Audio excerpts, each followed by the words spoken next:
साथियों नमस्कार।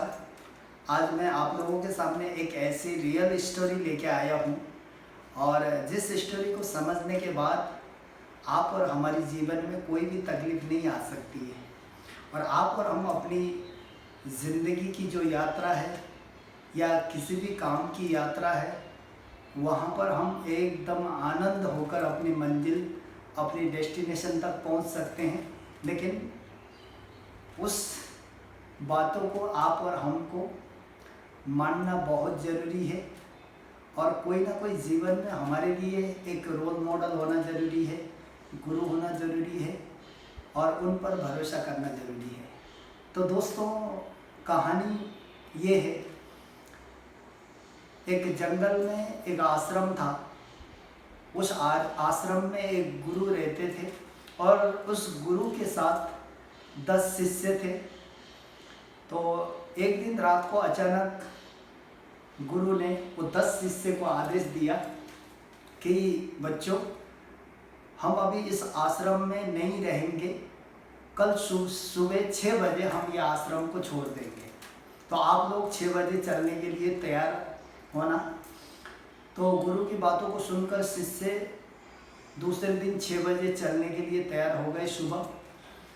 तो जब सुबह गुरु आ गए उनके सामने तो गुरु ने बोला कि इस आश्रम की जो भी चीज़ें हैं, जो भी सामान है, हम यहाँ से कुछ भी नहीं ले जाएंगे, सबको यहीं छोड़ना है। तो गुरु ने आदेश दिया और गुरु ने ये कहा कि सारे लोग एक हाथ लंबा सारे लोग पत्थर लेके चलेंगे। तो ये आदेश दिया तो सारे लोगों ने वो जो पत्थर लेके चले। लेकिन उसी बीच में वो 10 में से एक शिष्य ऐसा था तो उसने गुरु की बातों को इतना सीरियसली नहीं लिया। उस शिष्य ने हल्के में, बाकी ने एक हाथ बराबर का पत्थर उठाया, लेकिन उसने एक छोटा पत्थर जेब में रख कर चलना शुरू किया और चलते गए और बीच बीच में जो छोटा पत्थर लेके जा रहा था उसने मजाक भी किया, तुम भी बेवकूफ़ हो, अरे पत्थर तो ले जाना है, कौन सा गुरु चेक कर रहा है, देखो मैं तो छोटा पत्थर लेके जा रहा हूँ। तो ऐसे मजाक करते करते चलता गया पूरे दिन। तो दिन के 12-1 बजने लगा। तो गुरु को पता चला कि अभी मेरे शिष्य भूखे हैं, अभी इनको भूख लगी है, तो अभी इनको कुछ खाने का बंदोबस्त करना है। तो गुरु ने उन सारे लोगों को रोकने का आदेश दिया और नीचे बैठने का आदेश दिया और साथ में जो पत्थर लेके आए थे तो वो पत्थर को सामने रखने के लिए कहा। तो सारे लोगों ने सामने पत्थर रखा और पत्थर रखने के बाद गुरु ने कुछ मंत्र पढ़ा तो कुछ ऐसा जादू हुआ। तो वो जो पत्थर बड़ा सा प्लेट में कन्वर्ट हो गया, बड़ी थाली में। तो वो थाली में कन्वर्ट हुआ। फिर गुरु ने कुछ ऐसी मंत्र विज्ञान किया तो उस थाली में 84 व्यंजन भोजन तैयार हो गया। तो सारे लोगों ने खाना शुरू किया। लेकिन जो एक शिष्य था तो दिमाग लगाकर अपने जेब में छोटा सा पत्थर रख के गया था, उसकी बेचारी कटोरी भी नहीं बनी। तो उसकी जो पत्थर में कुछ नहीं आया। तो बाकी लोग मजे से खा रहे थे, वो इधर उधर देख रहा था। तो दोस्तों कुछ देर के बाद गुरु आए और शिष्य से पूछे कि भोजन बढ़िया रहा, और सारे लोग चिल्ला के ऊंची आवाज में बोले कि बहुत बढ़िया था महाराज। लेकिन जो एक बंदा धीरे से बोल रहा था उसको सुनाई नहीं दिया। फिर गुरु ने आदेश दिया कि चलिए अभी हम और आगे जाना है, तो अभी ऐसा करो एक और पत्थर लेके चलो। फिर गुरु ने आदेश दिया तो सारे लोगों ने गुरु की आदेश मानी। लेकिन जो शिष्य था उसका हर वक्त उसका दिमाग चल रहा था, हर वक्त कुछ ना कुछ अपना विचार बना रहा था। तो उसने सोचा मन ही मन, बाकी ने ठीक ठाक पत्थर लेके चले और उसने फिर दोबारा दिमाग लगाया कि यार पहले छोटा पत्थर लेके आया था, नुकसान मुझे ही होगा, अभी तो इस बार सबसे बड़ा पत्थर लेके चलता हूँ। तो सबसे बड़ा पत्थर उठाया उसने।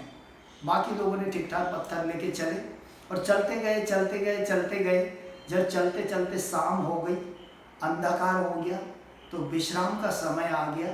तो गुरु ने आदेश दिया कि रुको बच्चों, अभी जो पत्थर लेके आए हो तुम जितना दूर फेंक सकते हो उतना दूर फेंको, ताकि आप लोगों को बैठने का बड़ा माहौल बन जाएगा।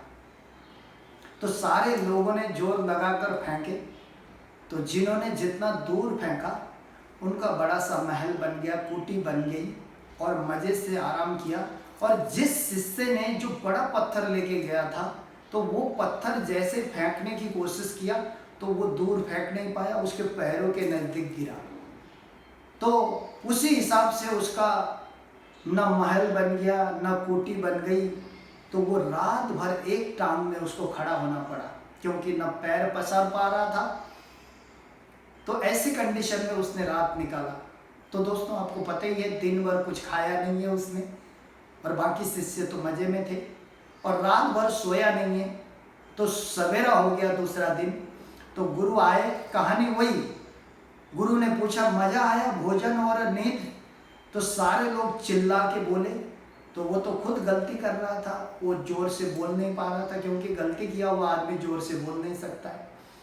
तो फिर गुरु ने आदेश दिया, चलो बच्चों अभी हमारा एक और डेस्टिनेशन है, एक और हमें आगे बढ़ना होगा।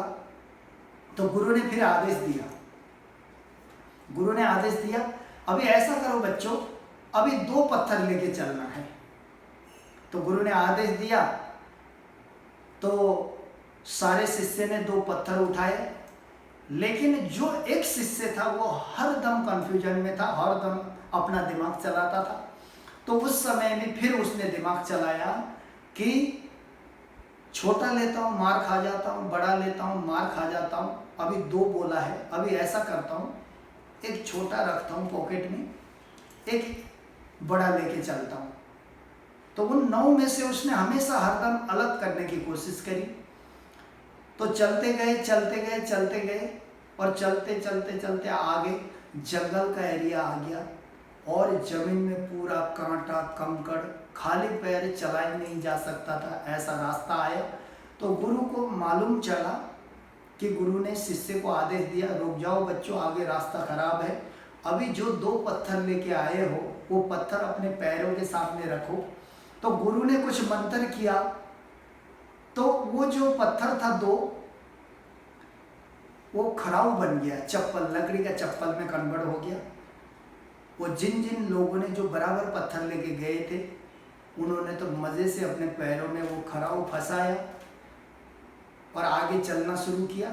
और जो दिमाग लगाने वाला शिष्य था, जिसने एक बड़ा पत्थर लेके चला था और एक छोटा पॉकेट में रख के चला था, तो जब उसका सामने रखा तो ना उसका वो जो बड़ा पत्थर का उसका 20 नंबर का खड़ाऊ बन गया, और दूसरा छोटा वाला एक छोटे बच्चे का जो पैर भी घुस नहीं पा रहा था, ऐसा कंडीशन उसका हो गया। एक चप्पल फंसा रहा है, चल नहीं पा रहा है, दूसरा पैरों में फंस नहीं पा रहे, इतनी तकलीफ हो गई। आखिर उसने वो जो पूरा खड़ाऊ जो लकड़ी का चप्पल है उसको फेंक कर खाली पैर चलना पड़ा, और खाली पैर चलते चलते कांटे कंकड़ से उसकी पैर छिल गई, खून बहने लगा। तो फिर आगे मंजिल आ गई।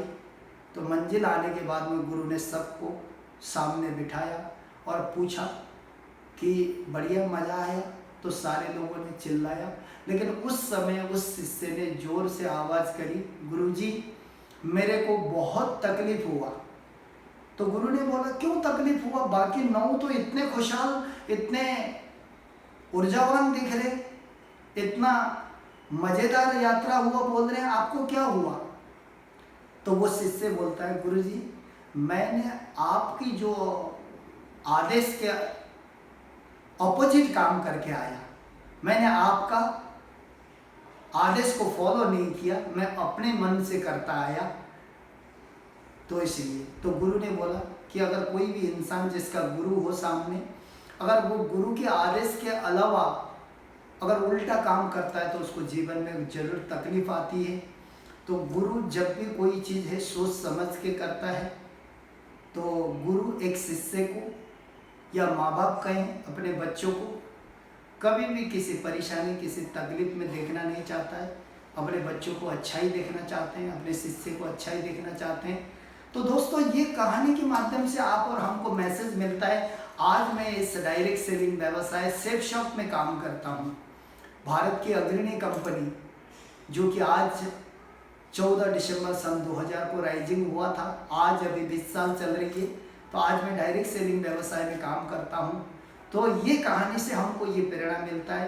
तो आज हमारे माँ बाप, हमारे गुरु ये ऑलरेडी उस रास्ते में चल चुके हैं, इन्होंने उस जीवन की समस्या को झेल चुके हैं। तो वो अपनी जो समस्या जो उन्होंने झेले हैं, ये समस्या मेरे बच्चे के ऊपर ना आए, मेरे बच्चे के ऊपर परेशानी ना हो। तो उनको पता है एक सफलता की राह पर कहाँ ब्रेकर है, कहाँ गड्ढा है, कहाँ तकलीफ आती है।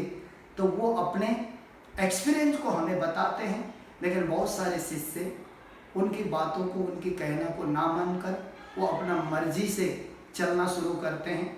तो ये मर्जी से चलना और किसी गुरु का राय ना मानना, माँ बाप के अधीन में ना रहना, तो काफ़ी बड़ा तकलीफ होता है। दोस्तों इस कहानी को हमेशा याद करें, क्योंकि गुरु बिना ज्ञान का ही नहीं। और आज जितने भी हमसे सीनियर हैं उनको उस रास्ते के बारे में मालूम है और आने वाली समस्या के बारे में उनको मालूम है। तो वही एक्सपीरियंस आप और हमको बताते हैं। तो अगर गुरु का आदेश, माँ बाप के कहने पर अगर चलेंगे तो दुनिया में किसी भी बच्चे को परेशानी नहीं होती है। वो अपना मंजिल और अपना सफलता की रास्ता आसानी से तय कर सकते हैं और जीवन में मस्त रह सकता है और खुशी हो सकता है और अपनी सक्सेस की कहानी दुनिया को बता सकता है। तो दोस्तों इस कहानी को अपने जीवन में उतारिए, कोई गुरु चुनिए और उसकी मार्गदर्शन पर चलिए। कहीं भी डाउट मत करिए अपने गुरु को। और जब आप अपने गुरु के प्रति समर्पित होते हैं तो आप जीवन में बहुत बड़ी ऊंचाइयों तक जा सकते हैं। तो इसी कहानी के साथ थैंक यू, नमस्कार, जय सेफ शॉप।